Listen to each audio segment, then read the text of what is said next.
안녕하십니까. 반갑습니다. 오늘은 2주차. 먼저 지난 1주차에 했던 내용들을 전체적인 복습은 아니지만 제목만 짚음으로써 어떤 내용들을 했는지 기억을 상기를 해볼게요. 부동산학의 정의 이야기를 했어요. 그러나 암기하거나 이것을 외우려고 하지 마시고 그냥 부동산학은 이런 거다. 부동산학의 학문적 성격은 6가지 기억하지 마시고 3개만. 그 중에서도 중요한 거는 3개가 뭐였죠?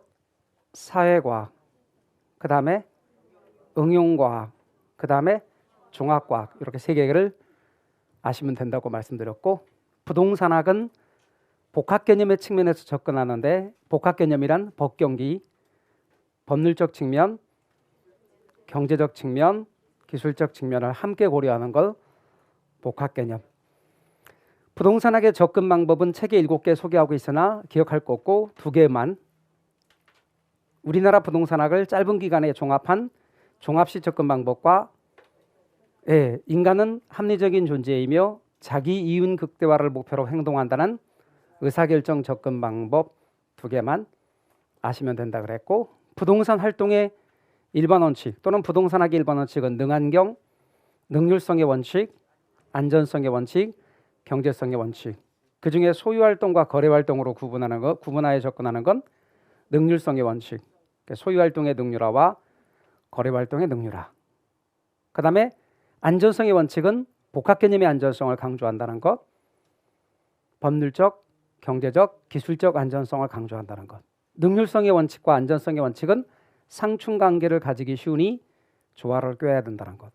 경제성의 원칙은 경제 원칙을 강조했죠. 부동산의 개념도 법률적 개념, 경제적 개념, 기술적 중에서도 구체적으로 물리적 개념, 복합 개념의 측면으로 접근했고, 토지의 분류는 토지의 용어를 중심으로 이야기를 했었습니다. 부동산의 특성은 자연적 특성과 인문적 특성이 있는데, 자연적 특성에는 부영부개인 5가지, 부동성, 부영부개인이니까 영속성, 부증성, 개별성, 인접성. 얘는 시대가 바뀌어도 안 바뀌는 선천적, 원천적, 불변적 특성이고, 인문적 특성은 후천적, 인위적, 가변적 특성인데, 용병위, 용도의 다양성, 병합 분할의 가능성, 위치의 가변성을 이야기했고, 부동산 경제로는 수요 공급 이론과 경기 변동으로 구분을 하는데, 수요 공급 이론은 4파트가 있다 그랬고, 그 중에 수요, 공급, 균형, 탄력성이 있는데 지난 시간에 부동산 수요를 이야기했죠. 그렇다면 수요와 짝을 이루는 게 공급입니다. 그럼 오늘 공급, 그 다음에 균형, 탄력성, 경기 변동 이렇게 나갈 거라고 그랬죠.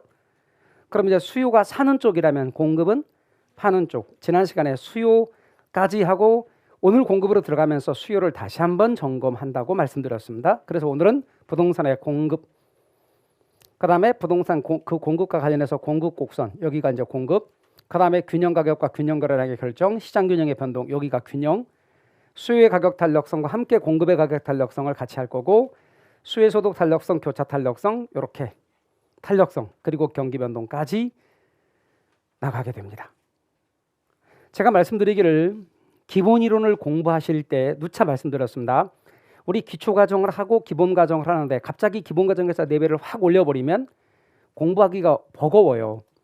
그렇기 때문에 기초 과정에서 기본 과정으로 올라가는 단계를 너무 확 올리지는 않기 위해서 제가 뭐라고 말씀드리냐면, 기본 과정을 하는데 강의를 진행하는데 강의를 잘 들으시고 복습을 하실 때는 프린트에 있는 내용, 그러니까 제가 여기 복습하세요 그 책으로 이렇게 체킹해드려도 또 책 체킹하는 것도 보고 없고 막 그래요. 왜냐면 어떤 부분은 제가 하지 않은 것도 있거든요. 의도적으로. 그러니까 프린트에 다룰 것만 다루는데 일부러 분량을 많이 안 드린 거예요. 왜냐면 많이 드리면 소화하기가 힘들어요. 그러니까 기본 이론은 8주고 8주에 맞춰서 딱 나가는 거예요. 그러니까 제가 하란 대로만 해주시면 돼요. 그보다 더 다 주세요. 100% 다 해주세요. 우리가 알아서 할게요. 절대 그렇지 않아요. 그게 왜냐면 우리 강의 모두 다 전체를 놓고 봐야 되기 때문에 우리 반에서 잘하는 분을 기준으로 할 수 없어요. 잘 못 따라가는 분을 사실상 기준으로 해야 돼요. 그러다 보니 제가 딱 짚어드리는 것만 하세요. 그래서 프린트에 있는 내용들 위주로 하는데 거기 맞춰서 책을 지난주에 강의를 듣고 이제 읽어봤는데 모르겠어. 그래도 책을 읽을 때는 강의를 들 때는 좀 알겠는데 책하고 연결도 못 시키겠고 모르겠어. 그러면 책도 읽지 마세요. 아직은 책을 읽을 만큼 단계가 못 되는 거예요. 그러니까 프린트에 있는 내용만 하고 프린트에 있는 내용을 책에서 찾아서 보다 보니까 이해가 돼. 이런 분들은 그래도 잘 따라가시는 분이에요. 기초를 아마 탄탄하게 하신 분들이고 비교적 감각이 있는 분들인데 그런 분들은 그거 위주로 하세요.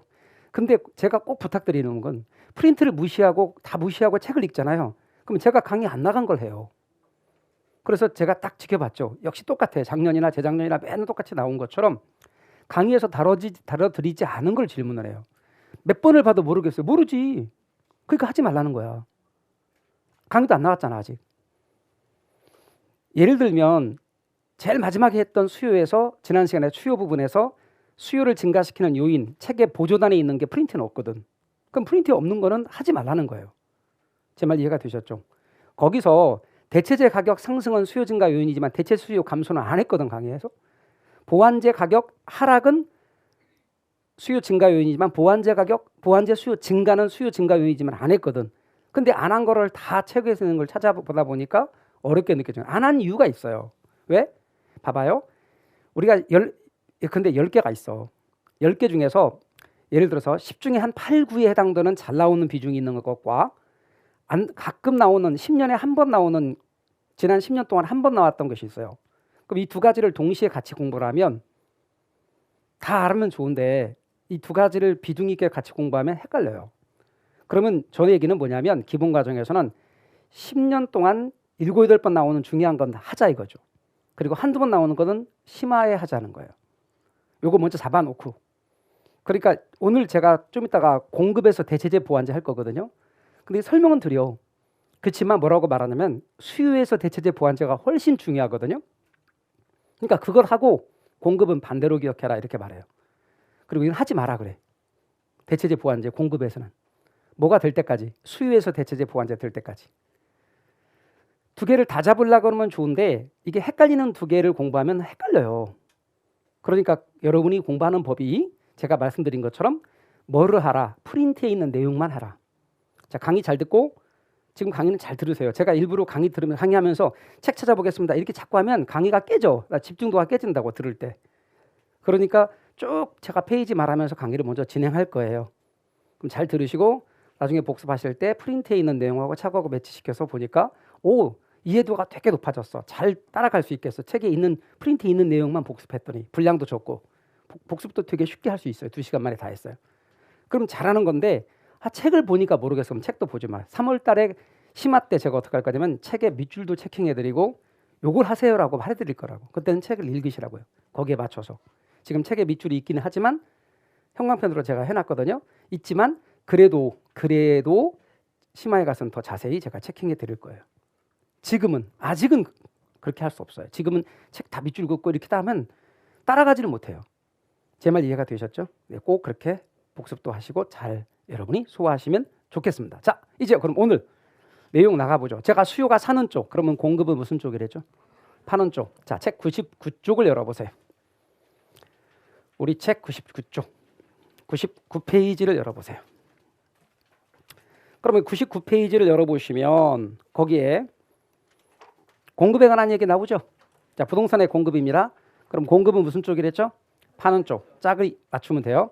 그러면 수요가 일정 기간 또는 시점에 구매하고자 하는 욕구에 대비해서 공급은 일정 기간 또는 시점에 재화나 서비스를 판매하고자 하는 욕구이거든요. 그리고 공급량은 일정 기간 또는 시점에 주어진 가격 수준으로 판매하고자 하는 최대 수량이거든요. 자, 그렇다면 지난 시간에 수요와 수요량을 얘기했지만 지금 공급과 공급량을 이야기하고 좀 이따가 그림을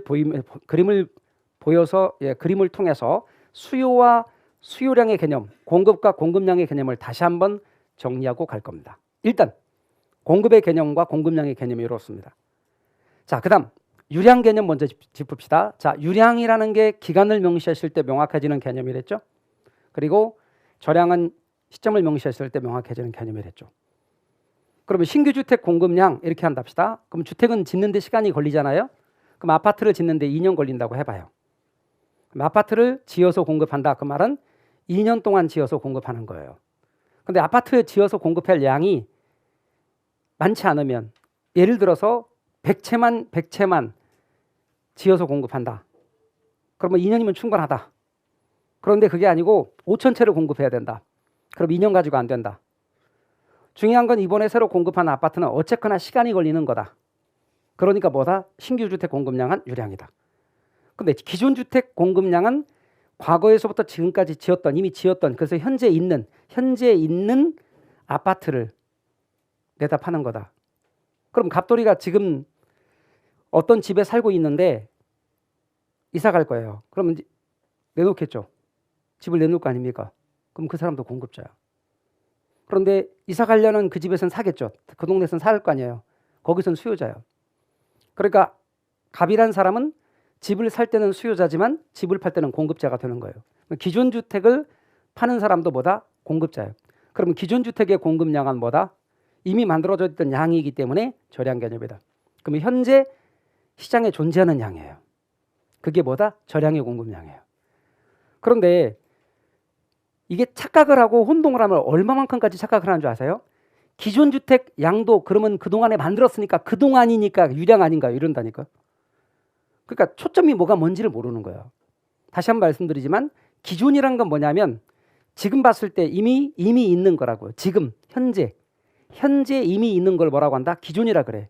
기존이란 과거부터 지금까지 쭉 만든 거 그런 개념이 아니라 지금 현재 존재하는 주택의 양. 그러면 자 우리 대한민국에 현재 존재하고 있는 주택의 양이 있어 없어요? 있죠? 그건 뭐고? 절량이고 이번에 새로 공급되기 위해서 일정 기간 동안 이제 만들 거라고 만들어서 공급하는 주택의 양은 뭐고? 유량이다 그런 뜻이에요. 그래서 제가 신규 주택 공급량, 신규자가 들어가는 건 다 뭐다? 유량이고 기존자가 들어가는 건 다 뭐다? 절량이라고 한 거예요. 자꾸 반복하다 보면 이해도가 높아져요. 처음 한 번 들었을 때 이해도가 30%였다면 두 번 반복하면 50%로 올라가고 그 다음에 70% 올라가고 그래요. 그런데 이제 100% 올라가기는 쉽지 않아요. 그 다음에 이제 의도된 양이에요. 사실 수요나 공급은 실제로 산양, 판양이 아니고 사고자 하는, 팔고자 하는 양이에요. 사전적 개념이다. 그 다음에 생산력. 여러분 생산력이란 수요가 구매력이 뒷받침된 수요, 유효 수요고 공급은 생산력이 뒷받침된 공급, 유효 공급이에요. 그러면 생산 능력인데 생산할 수 있는 능력이 뒷받침된 공급이 유효 공급인데 여러분이 유념할 게 하나 있어요. 토지는 만들 수 없잖아요. 그러니까 토지에다가 유효 공급이라는 말을 쓰기가 어렵잖아요. 그러니까 학자들이 생각한 거예요. 그래서 어떤 개념을 생각했냐면 토지는 만드는 건 아니지만 이런 건 가능하죠. 농지를 택지로 바꾸는 거. 그렇죠? 그럼 농지를 택지로 바꾼다? 그러면 주거지를 상업지로 바꾼다. 이건 되죠. 이런 걸 뭐라고 하냐면 경제적 공급 혹은 용도적 공급이라 그래요. 뭐라고 한다고요? 네, 경제적 공급 또는 용도적 공급, 용도 전환을 통한 공급이에요. 이렇게 용도 전환을 통해서 농지를 택지로 바꾸는 이런 개념도 생산력의 개념 속에 포함시키는 거예요. 제 말 이해가 되셨죠? 그래서 부동산의 공급은 주로 용도 전환을 통한 공급인 용도적 공급이에요. 그럼 물리적 공급은 토지를 만들어내는 거예요. 물리적 공급은 불가능해. 부증성의 예외가 없어요. 어떤 경우도 부증성의 예외는 없어요. 바다를 메우는 것도 토지 만드는 게 아니거든. 이쪽에 있는 토지 퍼다가 이쪽으로 옮겨 놓는 거거든요. 그런데 무슨 공급은 가능하냐면 경제적 공급은 가능해. 즉 용도적 공급은 가능하고 앞으로 경제론에서 말하는 부동산은 주로 용도적 공급, 경제적 공급을 가리키는 거예요. 그래서 이렇게 유효 공급의 개념이다. 에듀윌 유료 회원만의 라이브 클래스. 두 번째 시간 보겠습니다. 이제는 놀랍게 자, 정신 차리시고 이번에 합격 진도 나갑시다. 누구세요? 전 애들 교수인데요. 제가 늘 가까이 있으니까 이번엔 합격. 집에서도 학원처럼 공부하는 혜택. 오직 에듀윌 유료 회원에게만. 에듀윌. 우와, 진짜 가까이 계시네요. 그다음 공급곡선에 대해서 이야기를 하려고요. 공급곡선은 일정 기간 또는 시점에 성립할 수 있는 여러 가지 가격 수준과 공급량과의 조합을 연결한 선이거든요. 이게 갑돌이의 사과에 대한 공급 계획이에요. 나는 400원이면 20개를 공급할 거야. 600원이면 25개, 800원이면 40개고 1000원이면 60개를 공급할 거야. 그러니까 20, 25, 40, 60을 가격에 대해서 그에 공급하고자 하는 계획, 공급 계획을 표로 나타낸 게 공급표고, 공급 계획을 그림으로 그린 게 공급 곡선인데, 보세요. 400원일 때 20, 600원일 때 25, 800원일 때 40, 1000원일 때 60이라는 공급 계획을 갖고 있고, 그걸 그림으로 그린 거예요. 그러면 이제 공급을 다시 정리해 봅시다. 공급은 뭐냐? 판매하고자 하는 욕구인데, 재화나 서비스를 판매하고자 하는 욕구가 맞는데, 좀 더 구체적으로 공급을 말하면 각각의 가격 수준에 대하여 공급하고자 하는 계획이 공급이에요. 그러면 공급은 뭐라? 공급 계획이야. 공급자가 공급하고자 하는 계획이 공급이고, 그럼 수요는 뭐겠어요? 수요자가 구매하고자 하는 계획이에요.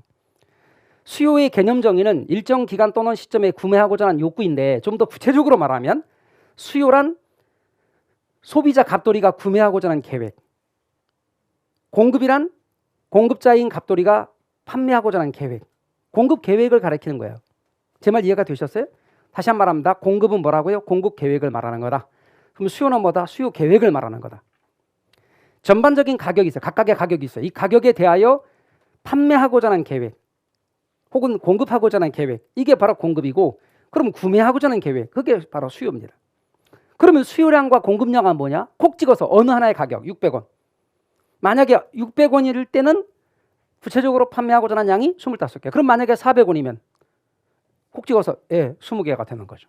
그럴 때 어느 하나의 가격에 대하여 판매하고자 하는 양 20. 요걸 공급량이라 그래요.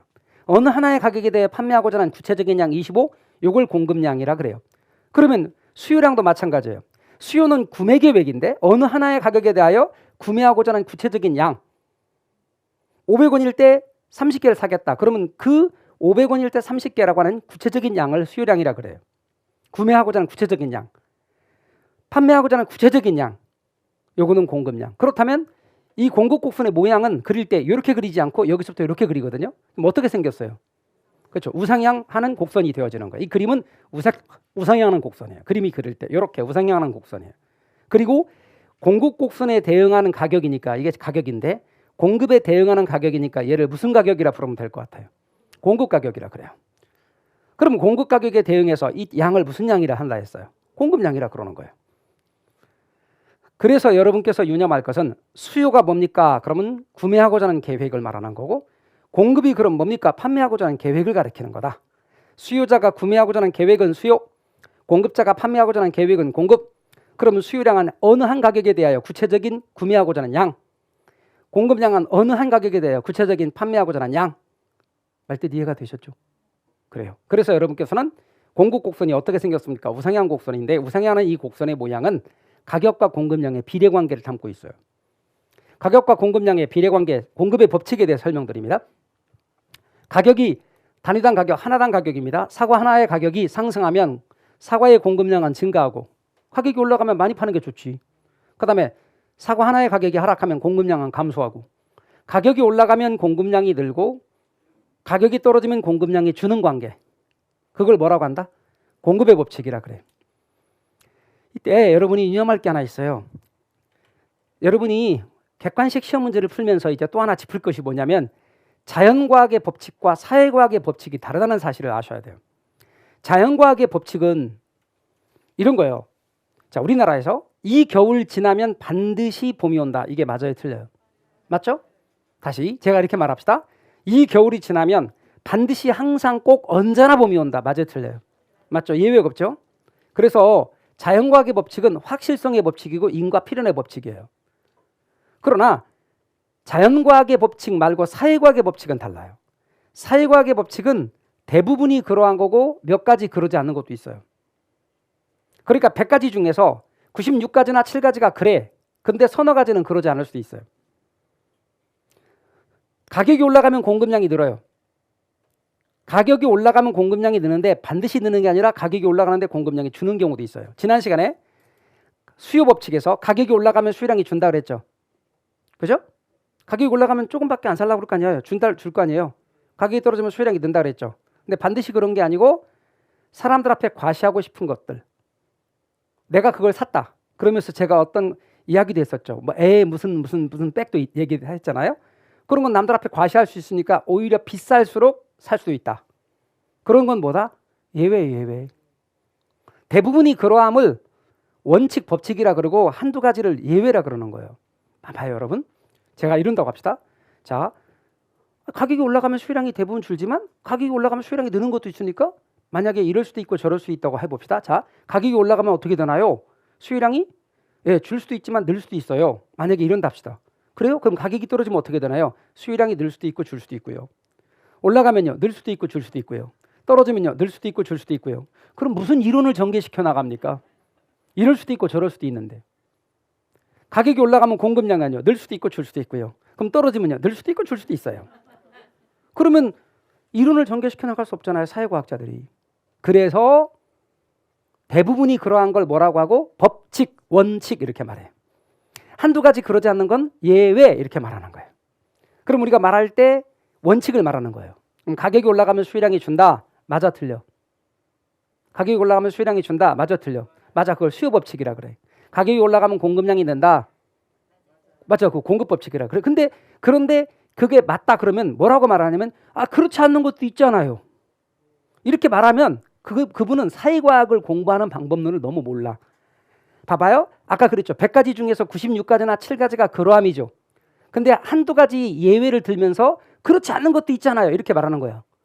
그런데 이렇게 말하면 안 돼. 가격이 올라가면 수요량은 항상 준다. 요건 안 돼. 가격이 올라가면 공급량은 항상 준다. 요것도 안 돼. 왜? 예외가 있거든. 그러니까 문장을 말할 때 원칙을 말하면 맞다. 그러나 원칙을 말하되 예외를 부정하는 표현, 항상이나 반드시나 언제나 꼭이란 말을 쓰면 예외가 있는 경우는 무조건 틀리다. 자, 그러면 제가 이렇게 말했어요. 나지가 있어. 건부지가 있어. 그런데 이게 이렇다 그러죠. 그러면 나지를 기준으로 해서 건부지가 낮게 평가되는 걸 뭐라고 부른다 했어요? 건부감가요. 항상 이렇다고 그랬어요. 이게 원칙이라고 그랬어요. 원칙. 그러면 말하기를 나지와 건부지 중에서 건부지가 높이 평가되는 경우 있어 없어? 있어요. 그럼 이건 뭐예요? 건부 증가. 그럼 건부 증가는 뭐예요? 예외. 자, 그러면 제가 이렇게 말합니다. 건부지는 나지에 비하여 낮게 평가된다. 맞아, 틀려? 맞죠? 근데 건부지는 항상 나지에 비해 낮게 평가된다. 그건 틀려. 그러므로 제가 이렇게 말합니다. 나지의 값어치가 요거라고 해봐요. 나지의 가격 수준이에요, 여기가. 그러면 건부지는 평가될 때 이 안에서 평가되는 거예요, 아니에요? 맞죠? 그렇잖아. 나지보다 건부지가 낮게 평가되잖아. 그러면 당연히 건부지는 이 안에서 평가되는 거잖아. 그럼 건부지의 가장 높은 가격은 뭐예요? 나지 가격이지. 제 말 이해가 되셨어요? 그러면 뭐라고 표현할 수 있어요? 건부지 평가액은 나지 평가액을 상한선으로 하여 평가된다. 맞아, 틀려? 맞죠? 이게 우리 말이야. 한글이야. 그런데 그런 말을 못 찾는다고. 제 말에 이렇게 객관식으로 법칙과 원칙의 원리를 따지는 연습을 하셔야 그런 글들을 찾을 수 있어요. 건부지 평가액은 나지 평가액을 한도로 하여 평가된다. 혹은 상한으로 하여 평가된다. 맞아, 틀려요? 맞단 말이에요. 근데 이렇게 났어, 문자가. 건부지 평가액은 나지 평가액을 반드시 한도로 하여 평가된다. 맞아, 틀려? 틀려요. 제 말 이해가 되셨어요? 그러니까 그런 문제들을 우리가 답을 찾고 그렇게 되는 거예요. 그래서 나지와 건부지 이런 용어도 원칙과 예외 관계를 여러분이 아시면서 답을 하시면 쉽게 그런 답을 찾을 수가 있게 되는 거예요. 나중에 그런 문장들을 우리가 찾아가면서 공부를 하게 될 거예요. 용어에서 방금 제가 말씀드린 것처럼 그런 이야기 한번 찾아볼게요. 60페이지를 펴봐요.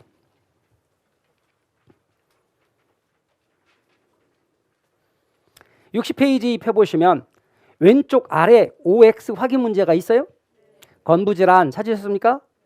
건부지란 건물이 토지상의 부가물의 부지로 제공되고 있는 토지로서까지 좋죠. 근데 나지 평가액은 건부지로서의 평가액을 한도로 한다. 이게 맞아, 틀려? 틀렸죠. 건부지 평가액은 나지 평가액을 한도로 하여 평가된다라고 해야죠.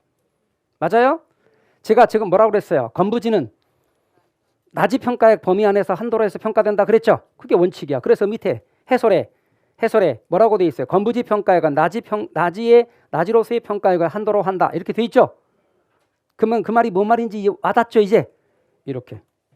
잘 보실래요? 그래서 여러분 다시 한번 말씀드립니다. 사회과학에서 법칙이나 원칙은 대부분의 그러함을 법칙이나 원칙이라 한다. 그리고 한두 가지 그렇지 않는 것들을 뭐라고 한다? 예외라 한다. 제 말 이해가 되셨어요? 사회과학에서는 예외가 존재해. 물론 예외가 없을 수도 있어. 근데 예외가 존재할 때 그거를 그러면 예외가 존재하니까 그거를 대등하게 둬서 이럴 수도 있고 저럴 수 있다 그러면 이론이란 걸 전개시켜 나갈 수 없어요. 사회과학에서는. 그래서 대부분의 그러함을 뭐라고 하고 원칙, 법칙이라 하고 한두 가지 그렇지 않은 건 예외라고 한다. 그리고 원칙을 기술하는 문장은 맞는 말이다.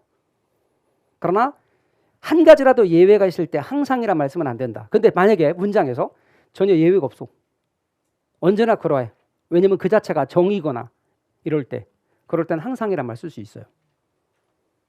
어떤 분은 공부할 때 항상 반드시 언제나 꼭 나오면 무조건 틀렸다고 생각하는데 그렇지 않고 예외가 없으면 항상이란 말 쓸 수 있어. 또 어떤 때도 항상이란 말 쓸 수 있느냐? 잘 봐봐요. A의 범위는 요래요. B의 범위는 요래. 그럼 A가 범위가 넓어, B의 범위가 넓어. B가 범위가 넓죠? 그럼 A는 항상 B 안에 들어가 있는 거죠? 그러니까 A는 항상 B다. 맞아, 틀려. 맞죠? 그렇게도 말 쓸 수 있지. 제 말 이해가 되셔요? 그러니까 이런 내용을 제가 하나씩 하나씩 다 알려드린다고. 그러니까 절대 서두르지 마요. 갈 길이 멀어.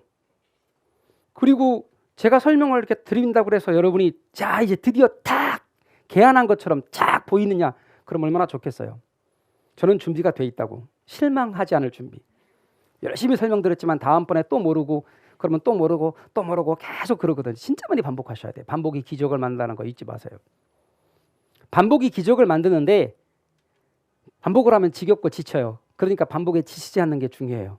반복이 기적을 만듭니다. 그러나 반복에 지치지 않는 것이 성취하는 것의 가장 비결입니다. 끝까지 시험 때까지 그렇게 반복하셔야 됩니다. 다시 제가 말씀드리기를 가격이 올라가면 공급량이 는다. 가격이 떨어지면 공급량이 준다. 가격과 공급량의 비례관계예요, 반비례관계예요? 비례관계. 가격과 수요량은 반비례관계, 가격과 공급량은 비례관계. 그래서 해당 재화의 가격과 공급량 사이의 비례관계를 공급의 법칙이라 그러는 거예요. 공급의 법칙 그래도 되고 공급 법칙 그래도 돼요. 수요의 법칙 그래도 되고 수요 법칙 그래도 돼요. 그 다음 개별 공급, 시장 공급 할게요. 지난 시간에 개별 수요, 시장 수요를 보여드렸어요. 한 사람 한 사람의 수요를 개별 수요 그리고 전부 합친 걸 시장 수요. 자, 시장에 존재하는 기업이 있어요. A라는 기업도 있고 B라는 기업도 있고 두 개가 있대요. A라는 기업, B라는 기업의 공급을 개별 공급이라 그래요. 하나하나 기업의 공급을 개별 공급이라 그래요. 시장에 기업이 두 개밖에 없으면 얘네 둘로 시장을 구성해요. 그러면 시장 공급이 나와요. 그러면 여러분 보세요. 300원일 때 20개, 300원일 때 30개. 그럼 시장 전체로는 몇 개예요? 50개예요. 이번에는 400원일 때 30개, B는 400원일 때 40개, 시장 전체로는 70개. 지금 개별 공급으로부터 시장 공급 구할 때 제가 양을 더했어요, 가격을 더했어요? 양을 더했어요. 양을 더한단 말은 양이 이렇게 가로축이니까 양을 더한단 말은 수평으로 합한 거예요, 수직으로 합한 거예요? 수평으로 합했어요. 그래서 여러분이 기억할 사실 첫 번째는 개별 공급으로부터 시장 공급 구할 때 수평으로 합한다. 개별 수요로부터 시장 수요 구할 때 수평으로 합한다. 개별로부터 시장을 구할 때는 수요가 됐든 공급이 됐든 수평으로 합한다. 두 번째 기억할 거 가격의 변화분이 얼마인가 봐요. 가격 변화분이 얼마예요? 100원. 얼마예요? 100원. 얼마예요? 100원. 모두 똑같죠? 양의 변화분을 보겠어요. 얼마예요? 10개. 10. 여기 10. 여기는 20. 그럼 개별보다 시장이 더 완만하다는 뜻이에요. 가격의 변화분은 똑같은데 양 변화분이 얘가 더 크잖아. 그 말은 얘가 완만하다는 뜻이지. 그러니까 수요가 됐든 공급이 됐든 개별보다 시장이 완만하다. 두 개 기억해야 돼요. 첫 번째 수평으로 합한다. 두 번째 개별보다 시장이 더 완만하다. 개별 수요보다 시장 수요가 완만하고 개별 공급보다 시장 공급이 완만해요. 녹화된 강의는 나중에 몰아듣게 되더라고요. 라이브 클래스 같은 경우는 학원 스케줄에 맞춰서 꼭 들어야 하니까 공부도 미루지 않게 되고 학원에 가 있는 느낌이 들더라고요. 집에서도 생생한 강의 현장을 느끼고 싶다면 라이브 클래스가 딱인 것 같아요. 그 다음 공급량의 변화와 공급의 변화입니다. 공급량의 변화에 대해서 말씀드리겠어요. 잘 보세요. 여러분 해당 가격 때문에 해당 가격이 사과면 사과 가격, 아파트면 아파트 가격 해당 가격이 변해서 공급량이 바뀌는 걸 공급량의 변화라 그래요. 이때 여러분이 초점 맞출 것은 이게 아니에요. 여기 공급량의 변화니까 공급량인갑다가 아니라 좀 이따 보면 알겠지만 공급의 변화도 공급량이 바뀌어요. 제 말 이해가 되셨어요? 무조건 공급량이 바뀐다고 둘 다. 그런데 중요한 건 뭐가 다르냐면 원인이 달라. 원인이 해당 가격이면 공급량의 변화고 원인이 해당 가격 이외 요인이면 공급의 변화고 그런 거예요. 수요량의 변화와 수요의 변화에서도 제가 누차 강조했어요. 양자 붙이냐 안 붙이냐 갖고 구분하는 게 아니라니까요. 둘 다 수요량이 바뀌어. 근데 해당 가격 때문에 수요량이 바뀌면 수요량이 변하고 해당 가격 이외 요인 때문에 수요량이 바뀌면 수요의 변화라 그래요. 이거 시험 때까지 앞으로도 제가 20번도 더 할걸? 20번도 더 하는데 시험 임박해서도 물어본다니까. 10월 달에. 계속 얘기야 계속. 중요한 건 양자 갖고 구분하는 거 아니다. 원인 갖고 구분하는 거다. 그 다음 또 하나 얘는 공급 곡선 상에서 이동하는 거예요.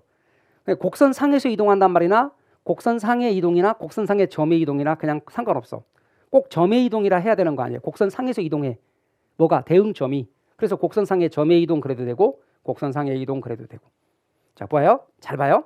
여러분 최초에 600원일 때 요 점에 대응해서 40개였다고 가정해보자고요. 근데 가격이 떨어졌대. 500원으로. 그러면 요 점에 대응해서 20개로 줄지. 그러면 대응점이 여기였던 게 여기로 바뀌죠? 곡선상에서 이동하는 거 맞지? 곡선상에 점에 이동해도 괜찮고 요 점에서 요 점으로 곡선상에서 이동한다도 괜찮고. 됐죠? 이번에는 가격이 올랐다고 가정해봐요. 가격이 올라가면 공급량이 늘겠죠? 그러니까 요 점에서 요 점으로 바뀌는 거지. 곡선상의 점의 이동이네. 그리고 공급량이 바뀌었어요. 해당 가격이 바뀌어서 공급량이 바뀌었는데 요건 곡선상의 이동으로 나타나고 뭐라고 부른다? 부를 때. 그렇죠. 공급량의 변화라고 부른다. 근데 이놈하고 잘 대비해야 될 게 공급의 변화. 공급의 변화는 원인이 해당 부동산의 가격 이외 요인. 그러면 해당이 아파트면 아파트 가격 말고 다른 요인 때문에 예를 들어 소득이 바뀌어서 아파트 수요량이 바뀌거나 아니면 아파트 말고 단독주택이나 오피스텔이나 아니면 소위 우리가 빌라라고 많이 말하는 연립주택이나 혹은 도시형 생활주택이나 이런 것들이 변해서 아파트 수요량이 바뀌면 수요의 변화. 마찬가지로 공급의 변화도 해당 가격 이외 요인 때문에 공급량이 바뀌는 거예요. 정말 많이 물어본다니까. 공급의 변화니까 여기 양자 빼야 되는 거 아닌가요? 이렇게 물어본다니까. 상관없다니까요. 양자 붙여도 되고 빼도 되고 상관없어. 중요한 건 다 공급량이 바뀌거든. 얘는 곡선이 이동해서 공급량이 바뀌어. 원인이 중요한 거예요. 그래서 얘는 곡선 자체가 이동하는 거예요. 보실래요? 여러분 600원일 때 아까 요점에 대응해서 40이라고 했잖아요. 그렇죠? 그럼 40개를 공급하는 거예요. 근데 물건값이 변함이 없어. 그런데 공급량이 이렇게 늘었대요. 40에서 60으로 공급량이 늘었잖아. 그 말은 공급 곡선 자체가 이렇게 이동한 거라 그 말이에요. 제 말 이해가 되셨죠? 공급량이 바뀌어요, 안 바뀌어요? 40에서 60으로 공급량이 바뀌어요, 안 바뀌어요? 바뀌잖아. 그러니까 공급이 증가했다도 되고 공급량이 증가했다도 된다니까. 공급의 증가로 말미암아 공급량이 증가한 거예요. 중요한 건 원인이 해당 가격이 아니잖아. 딴 이유 때문에 바뀌었다고. 공급이 증가한 거지. 공급의 증가는 공급 곡선이 어느 쪽으로 이동한 거예요? 우측으로 이동한 거예요. 이번엔 가격이 변함이 없는데 공급량이 줄었다네. 가격은 그대로인데 공급량이 40에서 20으로 줄었어요. 공급량이 줄었네. 근데 공급 곡선이 왼쪽으로 이동해서 공급량이 줄었네. 공급의 감소. 따라서 좌측 이동이죠. 이때 여러분이 유념할 것은 여기서 기억할 것은 해당 가격은 변함이 없는데 해당 가격 이외 요인 때문에 공급량이 바뀌는 걸 뭐라고 부르자? 공급의 변화라 하자. 자, 그 다음 또 하나 짚을 게 있어요. 제가 지난 시간에 뭐라고 말씀드렸냐면 이렇게 이야기를 했어요. 기초과정에서도 그렇게 얘기했고, 자 여러분 수요 곡선을 여기 가격, 여기 수량, 수요 곡선을 이렇게 그렸어요. 수요 곡선 어떻게 생겼죠? 우하향 곡선.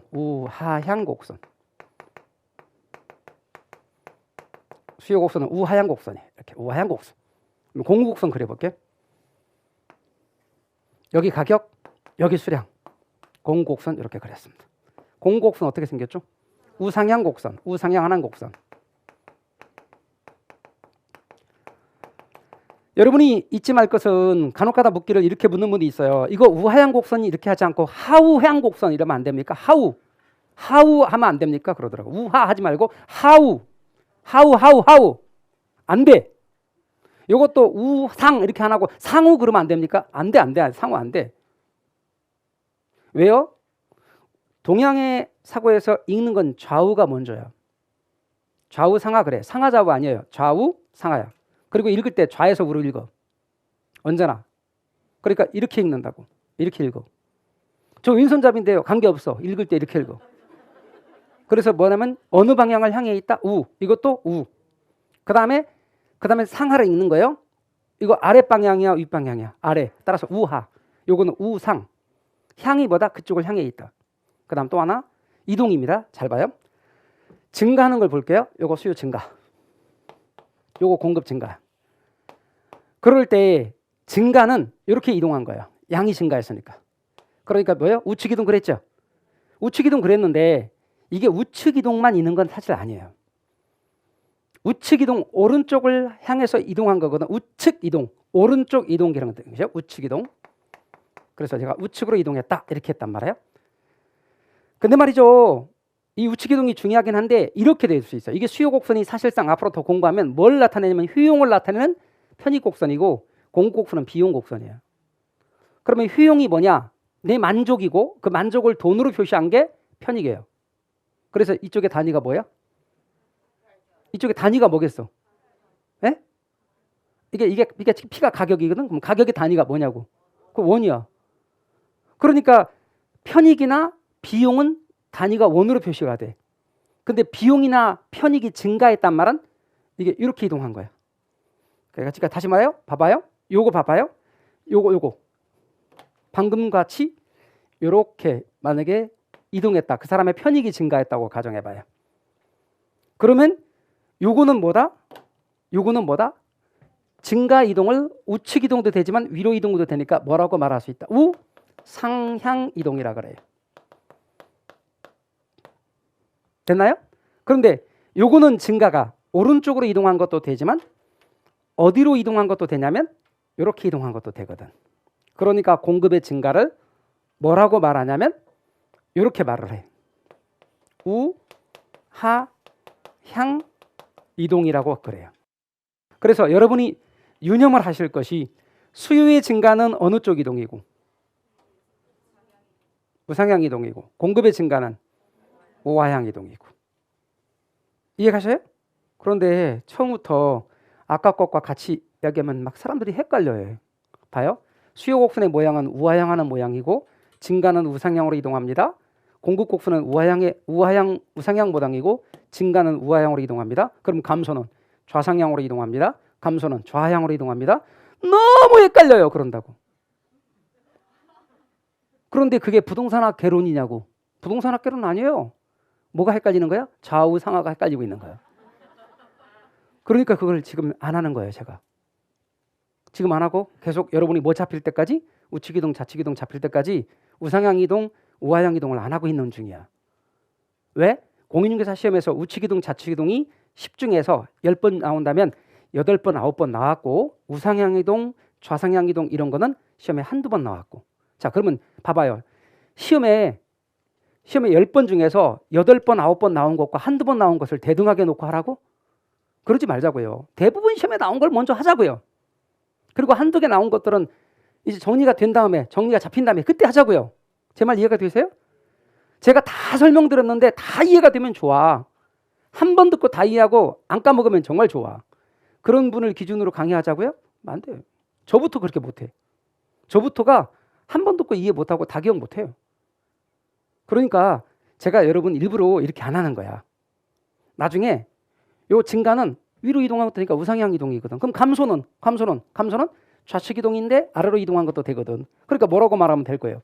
좌하향 이동. 공급도 좌측 이동이 감소인데 이렇게 하면 감소인데 이렇게 감소인데 요거는 위로 이동한 것도 되는 거니까 뭐라고 말하자? 좌상향 이동. 아까 그냥 그려보면 되는 거예요. 이렇게 그려보면 돼. 그림을. 그러면 이건 좌상향 이동, 이거는 좌하향 이동. 아, 좌우는 똑같고 상하만 바뀌네. 생긴 모양 때문에. 제 말 이해가 되셔요? 그래서 그게 잡히면 되니까 여러분은 아직은 요건 하지 말자. 그리고 무조건 하고 뭐라고 하자? 증가는 우측 이동, 감소는 뭐라고 하자? 좌측 이동을 하자. 수요 공급 똑같이. 이렇게 시험에 거의 10번 나오면 거의 9번, 10번 이렇게 나온다. 그리고 간혹 우하향 이동, 좌상향 이동 나오기도 한다. 그런데 공급 곡선이 알고 보면 생산비 곡선이란 걸 알게 되면 아, 생산비가 증가하면 이렇게 이동하는 거네. 그러니까 좌상향 이동도 이해가 되네. 생산비가 감소하는 건 사실상 이렇게 이동하는 거니까 아, 우하향 이동도 되는구나. 제 말 이해가 되셨어요? 좌우를 먼저 잡으세요. 자, 그래서 앞으로 다시 해당 가격 말고 해당 가격 이외 요인 때문에 바뀌면 뭐라고 부른다? 공급의 변화라 부른다. 제 말 이해가 되셨죠? 해당 가격 때문에 바뀌는 건 공급량의 변화, 해당 가격 이외 요인 때문에 바뀌면 공급의 변화. 둘 다 공급량이 바뀌기 때문에 양자가 붙냐 안 붙냐 갖고 판단하는 게 아니다. 그다음 공급량의 변화와 공급의 변화를 구분하는 핵심 포인트는 해당 가격만이 공급량의 변화의 요인이고 나머지 모두는 공급 변화의 요인이다. 아시겠죠? 그래서 문제를 해결할 때 요령이 문제가 공급량의 변화와 공급의 변화를 구분하는 문제가 나오면 먼저 공급량의 변화를 찾아야 돼. 그래서 해당 가격이 있는지 찾는 거예요. 그럼 만약에 문제가 아파트 공급량의 변화와 공급의 변화를 구분하시오. 그러면 아파트 가격을 찾아. 주택의 공급량의 변화와 공급의 변화를 구분하는 문제가 나오면 주택의 가격을 찾아. 제 말 이해가 되십니까? 그래서 실제 문제로 가보자고요. 102페이지. 이런 문제 있나 확인. 자, 102페이지 열어보세요. 있어요? 있습니까? 네, 102페이지. 기본 과정에서는 이런 문제 많이 못해요. 시간이 많지 않기 때문에 기출의 경우는 심화 때 대부분 하기로 하고 지금은 보세요. 심화 과정은 10주에 걸쳐서 하기 때문에 좀 더 자세히 나갈 수가 있어요. 절 보세요. 자, 문제가 이렇게 주택이네. 그럼 여기서 해당 재화가 뭐예요? 주택. 그러면 공급의 변화와 공급 변화 요인이 공급량 변화 요인이 있어요? 그럼 이쪽으로 와야 돼. 공급량 변화 요인으로 가. 그래서 이쪽에서 주택의 가격이 있나 보는 거지. 이렇게. 그럼 주택의 가격이 있어 없어? 이쪽. 그럼 저게 주택이 해당 가격이고 따라서 주택 가격이 있네.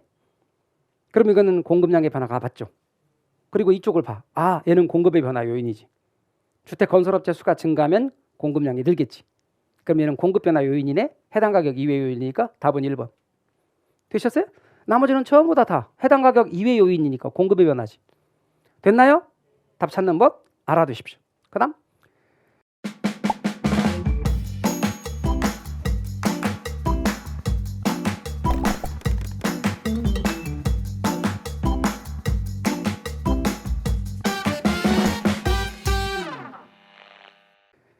공급 변화의 요인 구체적으로 들어가겠습니다. 여러분, 기술입니다. 생산 기술 혹은 건축 기술.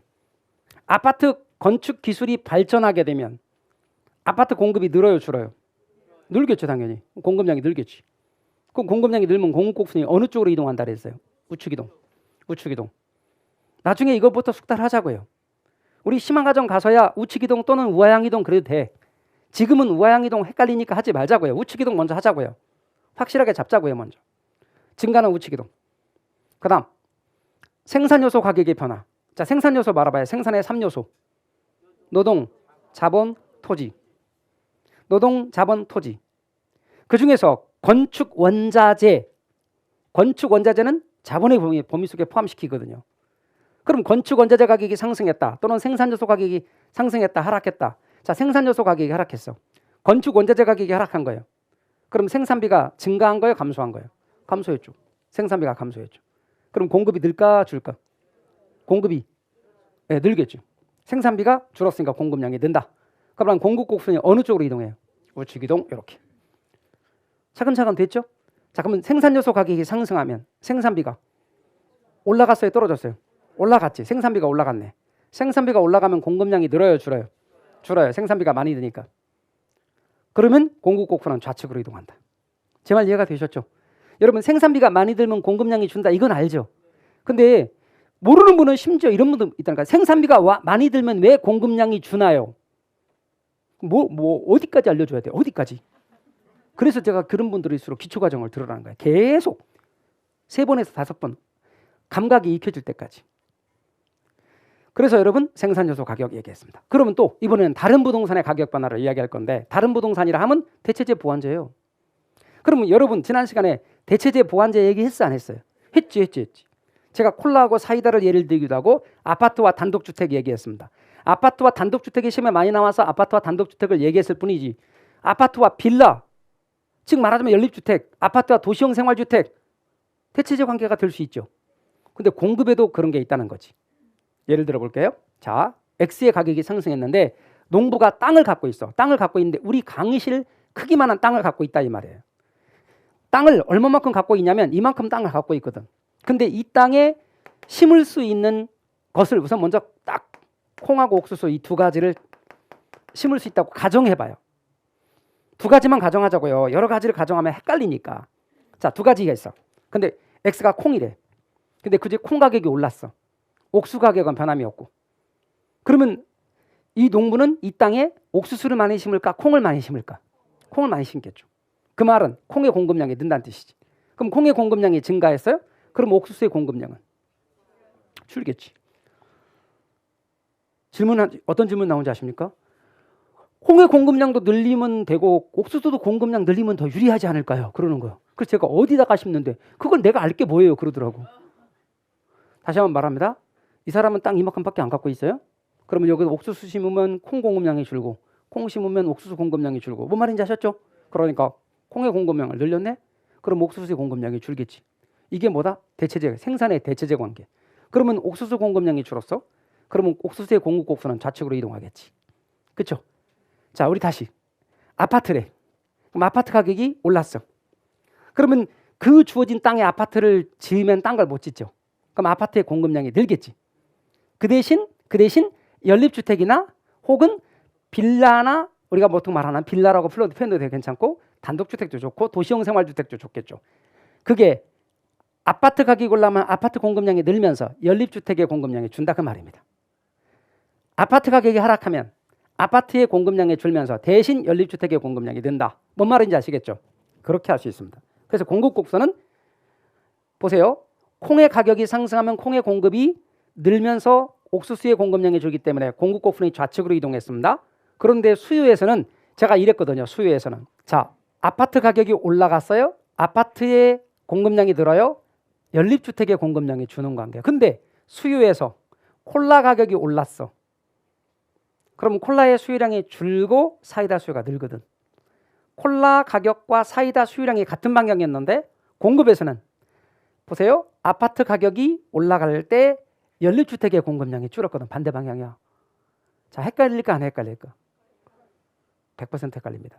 안 헷갈릴 거라고 장담하지 마요. 했다면 다 헷갈려 거의. 그러니까 하지 말라 그 말이에요. 아, 공급에도 대체제가 있네. 이 정도만 알란 말이죠. 제 말 이해가 되셨어요? 자, 맞아 설명 들어보세요. X 가격이 상승했대. 근데 X를 쇠고기라고 해볼게요. 양고기를 해도 돼. 쇠고기를 해볼게요. 쇠고기 가격이 올랐네? 그럼 쇠고기의 공급량이 늘어. 이해 가셨어요? 그럼 쇠고기의 공급량이 늘어. 쇠고기 공급량이 는다 말은 뭐를 많이 잡았다는 뜻? 그렇죠. 소를 많이 잡았다는 뜻. 그러니까 쇠가죽의 공급량도 느는 거예요. 사실 엄밀하게 말하면 이건 보완제라기보다는 결합제라고 그러는 거예요. 근데 결합제를 보완제 설명할 때 이 결합 관계를 갖고 있는 걸 많이 설명을 해요. 그래서 만약에 양고기 가격이 상승했대. 그러면 양고기의 공급량이 늘면서 양털의 공급량도 느는 거예요. 그런 관계를 보완제로 이야기하면서 따라서 공급 곡선이 우측으로 이동한다. 예를 들면 아파트 가격이 상승했대. 그럼 아파트의 공급량이 늘면서 요새는 아파트에 그 발코니를 베란다라고 많이 말하지만 발코니인 거 아시죠? 발코니를 확장 많이 하죠. 그럼 확장을 하려면 바깥에 단열이 되게 중요하죠. 창. 그러다 보니까 그 창 같은 경우를 좀 비싼 창들 있잖아요. 그런 걸 무슨 창이라 그래요? 시스템 창호라고 하는 거 아세요? 그런 시스템 창호의 공급량도 는다. 뭔 말인지 아셨어요? 도배 그래도 괜찮고 인테리어 해도 괜찮고 따라서 이런 관계는 공급 측면의 보완제죠. 그런데 제가 이런 얘기했죠. 커피 가격이 상승했어. 그러면 커피의 공급량이 늘면서 커피 가격이 상승해서 커피의 수요량이 줄면서 커피 크림의 수요량도 준다 그랬죠. 수요에서는 보완제가 반대였거든. 근데 얘는 보완제가 같은 방향이네. 완전히 반대야. 그래서 여러분은 이렇게 하지 말고 어떻게 하자? 그냥 수요와 반대라고 기억하자. 자, 그럼 이제 공부하는 요령. 여러분은 복습하실 때 이 부분 하지 마요. 이 부분 하지 말고 수요를 열심히 더해. 수요에서 대체제 보완제가 시험에 나왔다면 거의 9번, 10번이 다 수요에서 나와. 제 말 이해가 되셨어요? 그리고 나서 공급은 그냥 반대로 생각해요. 수요와 반대 이렇게. 아셨어요? 복습하시는 요령 알겠죠? 공급 측면에서는 대체제 보완제를 따로 하지 말자. 먼저 수요 측면을 확실하게 하고 수요와 반대라고 기억하자. 이해 가셨죠? 그러면 다시 수요에서 대체제는 제가 콜라, 사이다의 예를 들었거나 아파트와 단독주택의 예를 들었습니다. 보완제 수요에서 보완제는 말씀드린 것처럼 커피하고 커피크림의 예를 들었고 다시 부동산으로는 아파트와 인테리어, 아파트와 스템 창호 이런 것들을 예를 들었습니다. 그것만 딱 기억하세요. 수요만. 그리고 공급은 반대. 이렇게 하십시오. 제 말 이해가 되셨습니까? 그 다음 또다시 공급자 예상입니다. 여러분 공급자가 가격이 올라갈 걸 예상한대. 공급자가 가격이 올라갈 걸 예상한대. 자 그럼 여러분이 공급자가 돼봐요. 자 여기서 집을 팔 거거든. 이쪽으로 이사 갈 거예요. 그럼 여기서 내가 집을 팔 때 나는 공급자죠. 근데 급한 건 아니야. 급한 건 아닌데 집을 내놓으러 갔거든요. 근데 나는 친하게 지냈던 공인중개사가 말을 하는 거야 나한테. 앞으로 한 2, 3개월 있으면 아파트 가격이 더 올라갈 것 같은데 한 2, 3천 올라갈 것 같은데 급하지 않으면 그때 팔지? 이렇게 말을 했습니다. 자 그러면 나는 언제요? 지금 팔아야 돼요? 2, 3개월 있다 팔아야 돼요? 2, 3개월 있다 팔아야죠. 간혹가다 이런 분이 있어요. 지금도 비싼데 2, 3개월 있다가 비싸면 더 올라가면 사는 사람이 얼마나 힘들겠어요. 쌀 때 빨리 팔아줘야죠. 그래요? 그런 사람도 더러 있긴 하지만 우리는 그런 사람들은 얘기 안 해요. 자 가격이 올라갈 걸 예상하면 지금 팔아요? 나중에 팔아요? 나중에 팔어. 공급량 주로. 그래서 공급 곡선이 좌측으로 이동하는 거예요. 그 다음 또 하나 질문하는 게 이런 겁니다. 어떤 분이 이렇게 또 말합니다. 가격이 올라갈 걸 예상하면 많이 만들어 놓는 게 좋지 않나요? 그래. 올라갈 걸 예상하면 많이 만들어 놓는 게 좋지 않나요? 이렇게 말한다고요? 그러면 제가 말하죠. 맞아요. 그래서요. 많이 만들어 놓는 게 좋지 않나요? 그런다고. 아 그래요. 맞아요. 그래서요. 많이 만들어 놓는 게 좋지 않나요? 그래요. 아니 그래서요. 많이 만들어 놓는 게 좋지 않나요? 많이 만들어서 언제 파는데요? 올라가면 팔죠. 많이 만들어 놓은 건 공급이 아니야. 내다 파는 게 공급이지. 제 말 이해가 되셨어요? 헷갈리면 안 돼요. 그래서 여러분 가격이 올라갈 걸 예상하면 지금 안 판다. 올라간 다음에 팔려고. 그래서 좌측으로 이동하고 떨어질 걸 예상하면 떨어지기 전에 팔려고 공급량이 된다. 따라서 공급 곡선은 우측 이동이다. 그 다음 이것도 역시 수요와 반대다. 하나 기억할 건 수요와 반대다. 또다시 조세하고 보조금 얘기할까요? 세금이 부과됐네.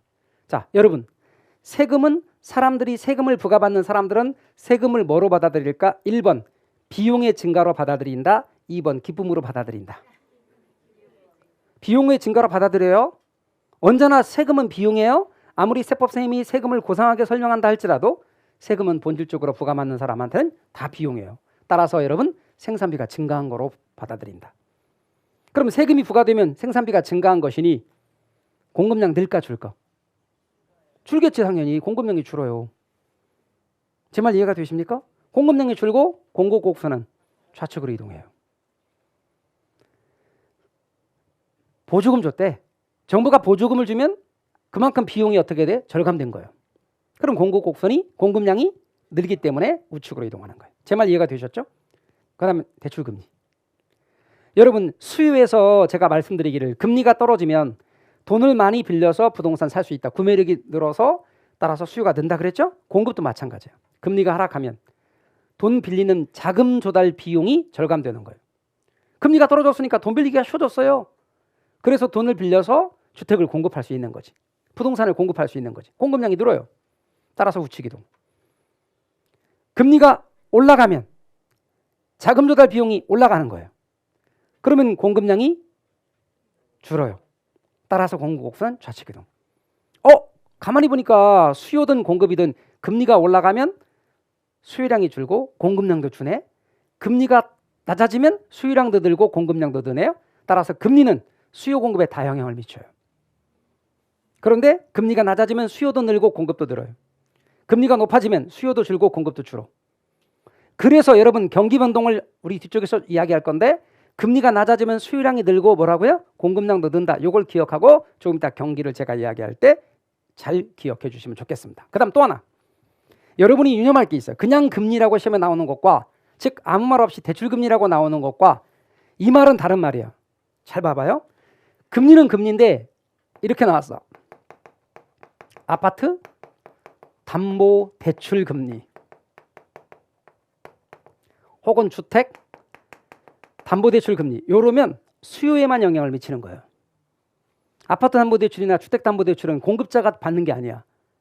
집 살려고 수요자가 받는 거니까. 그래서 여러분 똑같은 금리라도 아파트 담보 대출 금리나 주택담보대출 금리라고 나오면 그렇죠. 그거는 뭐다? 수요에 영향을 미치는 거예요. 잘 기억하십시오. 문제. 부동산 시장 104페이지 펴보세요. 부동산 시장에서 주택의 공급 곡선을 우측으로 이동시키는 요인이 아닌 것 골라보래요. 볼까요, 여러분? 주택 건설업체 수가 증가하면 공급이 늘겠죠? 공급 증가. 원자재 가격이 하락하면 생산비가 절감됐기 때문에 공급 증가 맞죠? 잠시 보류. 새로운 건설 기술 개발에 따라 원가 절감하면 비용이 절감됐으니까 공급 증가. 주택 건설용 토지 가격이 하락해도 생산비가 절감됐으니까 공급 증가. 그러나 이자율이 올랐대. 이자율이 올라가면 수요도 줄고 공급도 줄죠. 근데 이 앞에 더 말이 붙었네. 주택담보대출이네. 그러니까 이거는 수요에만 영향을 미치는 거예요, 사실은. 그래서 수요가 감소하는 요인입니다. 공급은 변하지 없어요. 그래서 여러분 3번에다 화살표 하시고 수요 감소 요인, 수요 감소 요인이라고 쓰세요. 그 다음에 공급은 영향을 미치지 않음. 여러분이 쓰는 거예요. 공급은 영향을 미치지 않음. 다 밑에 해설에 있어요. 그럼에도 불구하고 쓰는 거예요. 주택담보대출은 공급에 영향을 안 미쳐요. 수요만 감소시키는 요인이에요. 그러니까 정답이 3번이다 이 말이에요. 되셨나요? 그렇게 답하시면 되겠습니다. 우리 부동산의 공급과 관련해서 잠깐만 보세요. 부동산의 공급자에는 부증성의 특성 때문에 토지의 공급을 생산 공급 만들 수 없어요. 생산 공급이 아니라 보유 공급으로 만들어요. 그리고 부동산의 공급자에는 새로 만드는 생산자도 공급자지만 기존의 주택이나 건물의 소유주도 공급자에 들어간다. 그러니까 아까 제가 뭐라고 그랬죠? 아파트를 이번에 짓는 사람도 공급자지만 내가 한 채 갖고 있던 것 여기서 팔고 저쪽으로 이사 갈 때 이 시장에서는 나는 공급자가 된다. 기존 주택 공급자가 되는 겁니다. 또한 공급 곡선의 모양을 봐봐요. 얘 수직선이죠? 우상향의 모양이죠? 근데 가파르네? 얘는 완만하네. 근데 수직선이 무슨 뜻이죠? 가격이 올라가더라도 떨어져도 공급량이 변함이 없다. 그러니까 늘릴 수 있어 없어? 없죠. 공급 불가능입니다. 따라서 수직선은 공급이 불가능하다는 뜻이고 토지의 물리적 공급 곡선이 이렇습니다. 절대로 앞으로 늘릴 수 없는 건 수직선입니다. 그런데 우상향은 늘릴 수 있습니다. 가격이 올라감에 따라 늘릴 수 있어요. 근데 조금밖에 못 늘려. 그러니까 이건 주로 단기에 그래요. 단기에 용도 전환을 통한 공급인 경제적 공급이 이렇거든요. 쟤는 물리적 공급, 얘는 경제적 공급. 그런데 여러분 단기에는 가격이 많이 올라도 조금밖에 못 늘리게 돼요. 공급이 어렵다는 뜻이에요. 근데 장기로 가면 공급을 늘리기가 쉬워. 용도 전환도 쉬워지고 늘리기가 쉬워지기 때문에 가격 변화는 작은데 공급량이 많이 증가했죠. 그래서 얘는 공급을 늘리기 어렵다. 얘는 공급을 늘리기 쉽다. 아파트를 짓는데 최소 공급 시간이 2년입니다. 그러면 2년 시간을 주잖아요. 이 둘 중에서 얘가 2년, 얘가 20년. 그러나 2년 이하로 시간을 주면 이렇게 됩니다. 그럼 물리적 공급은 불가능하니까 수직선이지만 토지의 경제적 공급은 용도 전환을 통한 공급이 가능하다 그랬죠. 그러면 잡아야 택지 가격이 올랐대. 택지 가격이 올랐대. 그럼 농지를 줄여서 택지로 바꾸는 것이. 그러면 우상향하는 모양으로 바뀐단 말이에요. 수직선이던 것이. 다시 택지 가격이 올랐다. 그럼 농지를 많이 줄여서 이렇게 택지의 공급을 늘릴 수 있다. 단기는 가파르고 장기는 완만한다. 따라서 우상향하는 모양으로 바뀝니다. 잊지 마세요. 그래서 여러분 경제적 공급 곡선은 우상향하는 모양이 된다. 농지가 줄어서 대신 택지가 되어지는 것을 말하는 겁니다. 이때 공부가 조금 되면 사람들이 뭐가 또 헷갈리는 줄 아십니까? 택지 양이 늘었으니까 택지 공급 곡선이 오른쪽으로 이동한 거 아닌가요? 라고 한 것인데 이건 그런 뜻이 아니라 용도적 공급을 가리키는 거예요. 다시 말하면 용도적 공급이란 용도 전환을 통한 공급이니까 그 택지 가격이 올라가면 대신 농지를 줄이는 대신에 농지를 택지로 바꾸는 걸 말하기 때문에 경제적 공급 곡선은 우상향한 모양이다. 물리적 공급 곡선은 수직선이다. 이거 잊지 마세요. 그래서 앞으로 토지의 경제적 공급 곡선은 우상향하는 공급 곡선이 된다는 것 알아두시면 좋겠습니다. 이건 또 할게요. 그리고 우리 책에도 있어요. 그래서 여러분 말씀드린 것처럼 토지의 물리적 공급은 105페이지 하단에 그림 밑에 형광판으로 되어 있는 거. 한 국가 전체 토지 공급량이 불변이라면 토지의 물리적 공급 곡선은 수직선이에요. 맞아요? 그 다음 하나 넘겨서 네 번째 줄에 다시 형광펜. 토지의 용도의 다양성으로 인해 토지의 경제적 공급분은 우상향하는 공급분이 된다. 있어요? 그거 착 여러분이 아시면 되겠습니다. 자, 우리 쉬었다가 이제 균형으로 넘어가도록 할게요. 쉬었다 하시죠?